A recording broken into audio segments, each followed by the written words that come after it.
Payday loans. As I'm sure you've noticed, payday or paycheck lending stores are sprouting up everywhere. A drive through town or surfing the net or television will confirm that. One industry source says by the end of 2003, payday offices were generating $6 billion in fees charged to customers. Let's go to Kathy for the story. Good afternoon. I'm Kathy Kelly reporting outside of a payday lending business. We'll speak to potential payday loan customer Jeff Burns in a moment. But first, like me, you're probably wondering, why am I wearing this chicken costume? When I called, the store owner said that you couldn't stand outside their store and interview customers. They didn't say you couldn't stand outside the store in a chicken outfit and talk to customers. Brilliant. Ken, why don't you tell us more about payday loans? Payday loans are an extremely short-term loan with huge fees. The loan amounts are usually less than $500.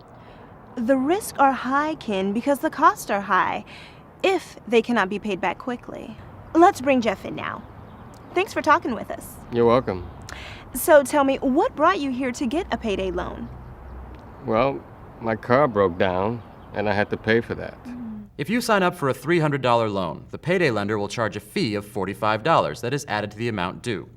You'll walk out of the store with $300 in cash, but will have to fully pay the $345 back at your next payday. If you're unable to pay back the $345 in its entirety on the due date, you can pay another $45 fee to extend or roll over the loan. But you receive no new money. If you do that 4 times, you'll have paid $180 in fees alone. Do it 6 times and your fee price is $270. All this for a $300 loan. Payday loans are a bad deal, even if you pay them off on time. Here, the $45 fee is 15% of the loan. But if you calculate it on an annual basis, as an annual percentage rate or APR, the interest is 360%, by far the highest in the lending industry. For a comparison, an average credit card APR of 18% is considered to be high. And don't forget, if you don't pay your payday loan back on time, your fees will continue to grow. Wow, that's kind of scary. What are your thoughts now?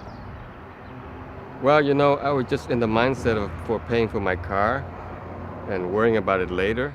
I guess I better take some time and think about this.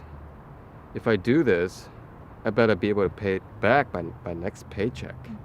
Maybe there's some other things I can try first. Like what?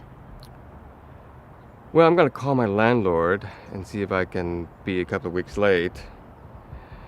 Wait for my next paycheck. I don't know if my landlord has a late fee, but it might cost less. And if that doesn't work, I might get an advance from my work or make some calls and see if I can put off or pay less on some of my other bills. I might even ask my brother for help before coming back here.